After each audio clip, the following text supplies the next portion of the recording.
저는 이 친구가 이런 일을 제 거래처가 원장님께 벌였을 때 그런 생각을 했어요. 아, 넌 이제 끝났구나. 사람을 잘못 건드렸구나.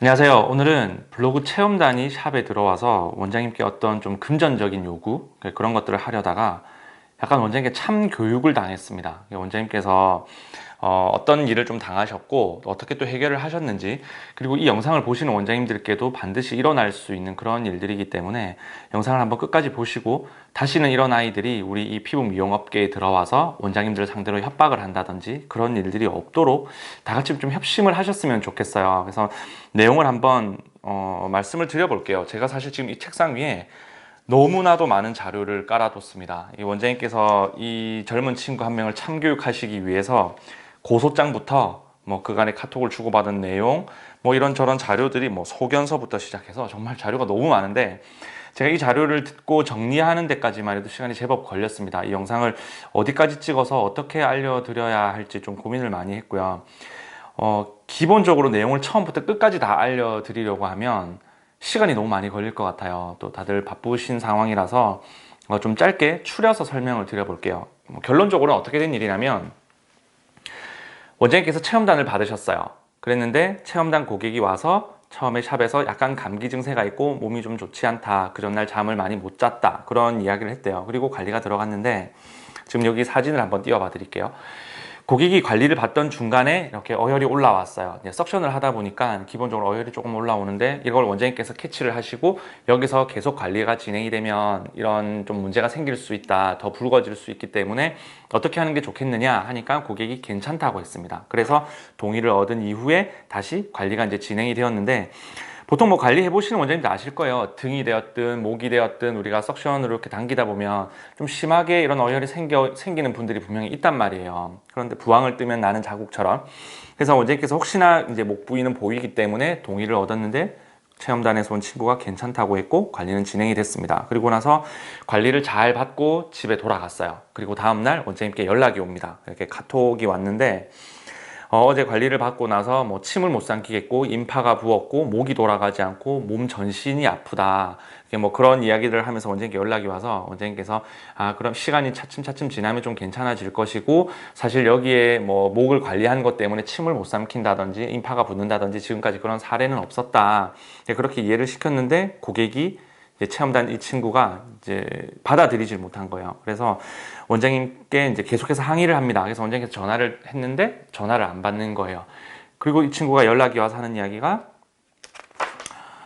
지금 뭐 전화를 받을 수 없습니다. 그러니까 그냥 카톡으로 남겨주세요. 그런 식으로 계속해서 지금 자기가 어떤 상황에 놓여 있고 계속 그런 부분에서 어필을 해서, 원장님께서는 전화 통화를 하기를 원했는데 이 친구가 계속 카톡으로 남겨달라고 하는 것부터 좀 이상하다고 생각을 하셨대요. 그리고 저랑 통화를 하셨는데 저도 좀 이상하게 생각을 했어요. 왜냐면 이런 친구들이 다니는 수법이 있어요. 지금 이 원장님만 당하신 게 아니라 지금까지 제가 영업을 하는 몇 년 동안 이렇게 당하시는 원장님들이 되게 많으셨는데, 이 친구들이 요구를 해올 때 전화 통화를 하지 않으려고 해요. 왜냐면 카톡으로 이런 말이 날아옵니다.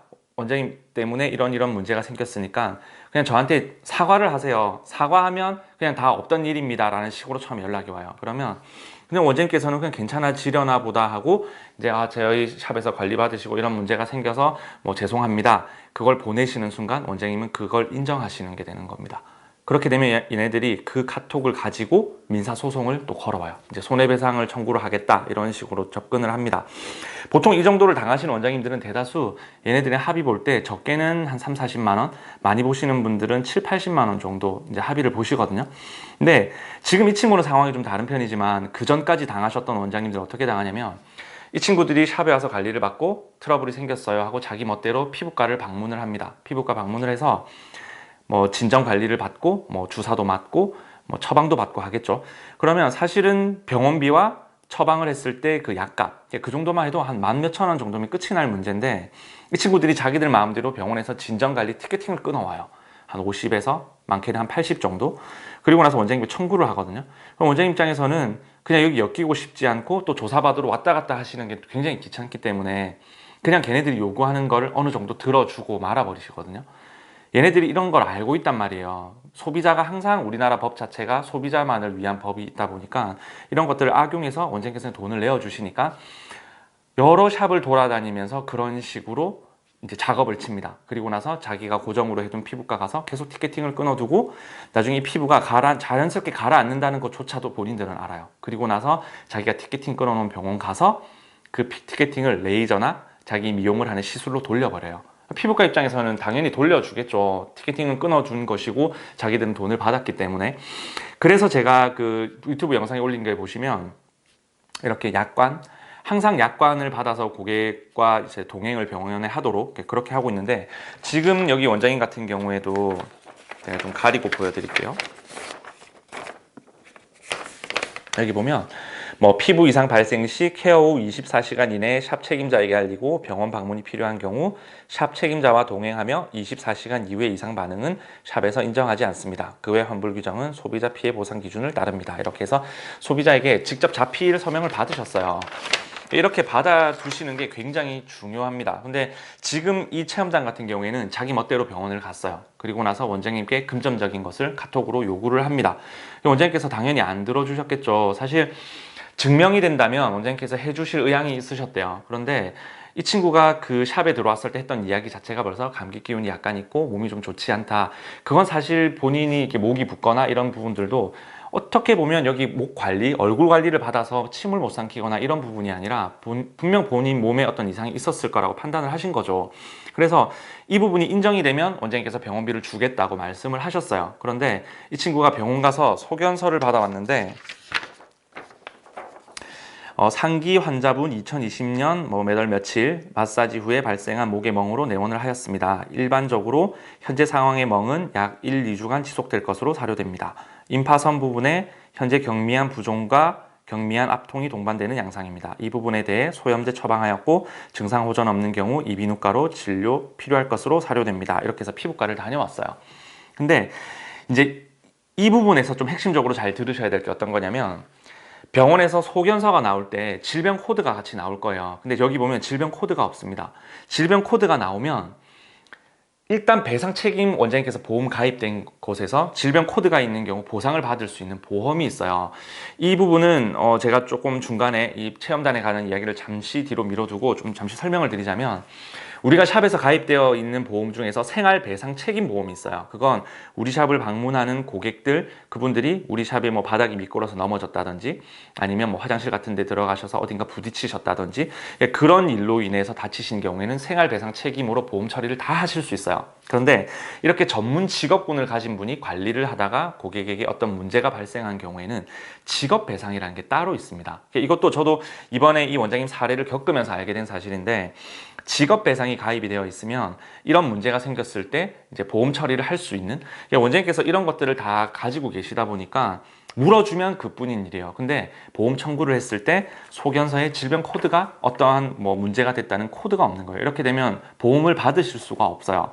근데 지금 이 친구 같은 경우에는 사실 저희가 정황상으로 봐도 그렇고 카톡을 남긴 내용을 제가 쭉 다 봤을 때도 정말 딱 준비해서 온 친구라는 생각이 들더라고요. 이게 한두 번 해본 솜씨로는 이렇게 할 수가 없습니다.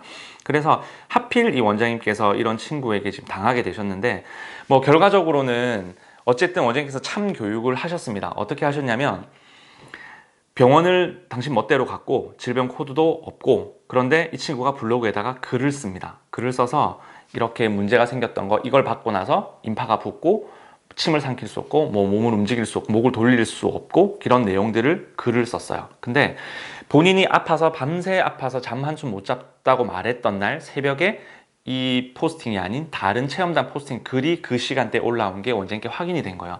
그래서 제가 원장님께 그 시간대를 캡처를 따라고 했습니다. 분명 아파서 아무것도 하지 못했다는 친구가 새벽까지 다른 포스팅을 하고 있었던 거예요. 그러니까 좀 치밀하지 못했던 거죠.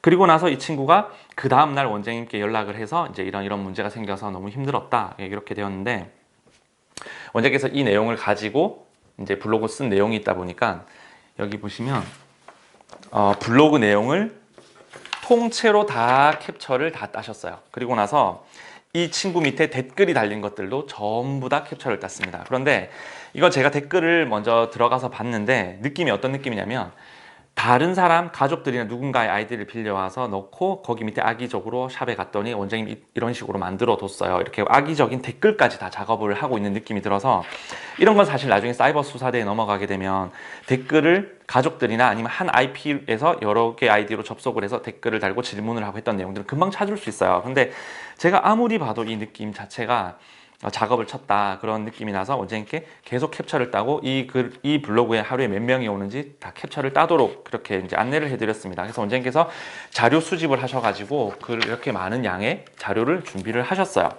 그래가지고 이걸 가지고 변호사를 찾아갑니다. 가서 어떻게 하셨냐면 일단 변호사를 만나서 이 내용들을 해보니까 여기에 뭐 어혈이 올라와서 뭐 침을 못 삼겨 이런 인과관계가 성립이 사실 안 되는 상태잖아요. 병원에서도 소견서 자체도 이걸로 인한 어떤 뭐 목에 붓거나 목이 돌아가지 않거나 뭐 전신 통증이 나타난다 이런 말들을 이제 증명을 할 길이 없다 보니까 해당됐던 사항이 신용훼손, 명예훼손, 허위사실 유포, 영업방해 이게 모두 다 해당이 되어서 그 내용 증명을 날립니다. 그렇게 해서 자료 내용 증명을 남기고 이 친구가 샵에서 관리받고 나가던 날 먼저 들어와서 기다리던 고객이 있었대요. 근데 이 친구가 목에 난 것들도 다 확인하면서 사진을 찍고 했던 모든 행동들을 그 고객이 봤기 때문에 그 고객이 여기에다가 어떤 내용을 좀 적어줬습니다. 그래서 이 고객을 봤는데 제가 왔을 때 이런 고객이 와서 사진을 찍고 있었고 목 상태는 이랬다는 거 그런 것들을 증명하는 서류도 다 준비를 하셨고요. 그렇게 해서 이 친구에게 이제 내용 증명을 날리고 마지막엔 고소장까지 이렇게 날려버리니까 이 친구 같은 경우에는 결국 원장님을 자기가 차단까지 해버리고 일방적으로 연락을 피하는 거예요. 도저히 이렇게 해서는 되지 않겠다는 생각이 들었겠죠. 근데 사실 저는 이 친구가 이런 일을 제 거래처가 원장님께 벌였을 때 그런 생각을 했어요. 넌 이제 끝났구나. 사람을 잘못 건드렸구나. 제가 원장님 스타일을 알기 때문에 절대 호락호락하게 넘어가시지 않을 분이라는 걸 제가 알고 있었거든요. 그러니까 누울 자리를 보고 다리를 뻗으랬다고 이제 원장님을 잘못 건드리신 거죠. 그래서 지금 원장님께서 모든 수단과 방법을 동원하여서 이제 처단을 하셨습니다. 그래서 제가 말씀드리고 싶은 건 그런 거예요. 일단 첫 번째는 이런 체험단뿐만 아니라 고객들이 샵에 와서 원장님 샵에서 이런 행동을 하는 친구가 제법 많아요. 지금까지 제 거래처 원장님도 당하신 분들이 정말 많았고 들리는 소문에도 그런 것들이 정말 많았는데 뭐 그런 거 있어요. 본인이 쓰던 어떤 토너 같은 거 있죠. 그런 거나 크림 같은 것들이 가벼운 트러블을 일으키는 친구들은 이렇게 작전을 펼치고 다니는 친구들은 그걸 집에 가지고 있어요. 관리소에서 일회 관리를 받고 티켓팅도 잘 안 하는 친구들이에요. 꼭 일회 관리로 들어옵니다. 와서 받고 그걸 제품을 바르고 트러블이 생겼다든지 아니면 트러블이 예전에 생겼던 어떤 사진들 그런 것들을 가지고 있으면서 원장님한테 공격이 들어와요. 이렇게 관리를 받고 이렇게 되었는데 지금 이 부분에 대해서 병원비와 어떤 손해배상을 해주십시오. 지금까지 대다수 원장님이 다 돈을 물어주셨어요. 이렇게 하다 보니까 애들이 겁없이 날뛰는 거 이런 친구들이 아직도 있습니다. 그래서 이런 친구들이 들어왔을 때 좀 주의를 하시라는 거 그런 걸 당부를 하나 드리고 두 번째 같은 경우에는 이런 일을 당하셨을 때 그냥 돈을 주지 마시고 어차피 이 친구들에게 50만을 주는 돈도 돈이고 변호사를 선임을 하셔서 내용 증명을 하나 날리는 것도 50에서 100만 원이 들어갑니다. 차라리 이런 식으로 자꾸 대응을 하시다 보면 적어도 이 업계에 들어와서 이 친구들이 피부 미용업을 하시는 원장님들께 함부로 잘못했다가는 역풍을 맞을 수도 있겠구나 이런 인식을 계속 심어주셔야 뿌리가 뽑힙니다. 그런데 전혀 뿌리가 뽑히지 않고 실제 이제 저희 와이프는 예전에 메이크업을 오랫동안 했던 사람이기 때문에 뭐 우리 신부들 있죠. 메이크업 하러 들어온 사람들 스드메 우리 보통 하죠. 그러면 메이크업은 어떤 이런 점으로 마음에 안 들어서 꼬투리를 잡아서 돈을 내지 않으려고 하고 또 어떤 경우에는 뭐 물건을 분실을 했다는 식으로 해서 손해배상을 청구를 한다든지 그리고 뭐 사진 같은 경우에도 액자 같은 거 뭐 100몇십만 원 하는 거 그냥 뜯어내기 위해서 사진 촬영 다 끝나고 즐겁게 놀다가 가놓고 액자 받는 날 사진이 왜 이 모양이냐 이런 식으로 해서 금액을 깎는다든지 이런 것들이 암암리의 그런 신부들 카페에서 쪽지로 오가고 소통이 되는 것들을 제가 실제로 본 적이 있어요. 특히 그런 이야기들도 되게 많이 들리고요. 사실 영업장에 와서 이런 행동을 하는 친구들은 그동안 모든 사업하시는 분들이 워낙 사업자를 위한 법이 우리나라에 없다 보니까 그냥 당하시면서도 돈을 물어주시는 경우가 많았지만 우리 앞으로 다른 원장님들을 위해서 또 우리 이 시장의 정화를 위해서는 이런 강력한 대응이 정말 필요하다고 봅니다. 정말 이렇게 나쁜 친구들 버릇을 고쳐두지 않으면 두고두고 원장님들이 피해 사례가 나오게 될 거예요. 그래서 저도 이번 이 사건을 겪으면서 원장님과 소통을 굉장히 많이 했고 또 뭐 블로그나 이런 것에서 같이 대응을 하기 위해서 같이 캡처를 따고 저도 이 블로그를 가서 상시 확인을 하고 이런 작업들을 좀 했습니다. 그런데 참 이 원장님께서 대응을 잘 하셨고 결국 뭐 일이 잘 마무리가 되었습니다. 원장님께서 또 이렇게 어린 친구가 나이가 지금 보면 97년생이에요. 이게 만 나이로 따지면 24살이 안 되는 친구인데 이런 행동을 하고 다니니까 근데 원장님께서 내가 중간에 계속 이런 말씀을 하셨거든요. 내가 이렇게 어린 친구 혹시 법적인 걸로 해서 인생에 어떤 큰 오점을 남기게 될까봐 그런 것도 걱정은 된다. 괘씸하지 마. 원장님께서는 이렇게 마음 한편으로 뒤로도 이렇게 안타까워하고 계신데 이런 친구들은 끝까지 돈을 뜯어내려고 이제 공격을 해왔다는 거죠.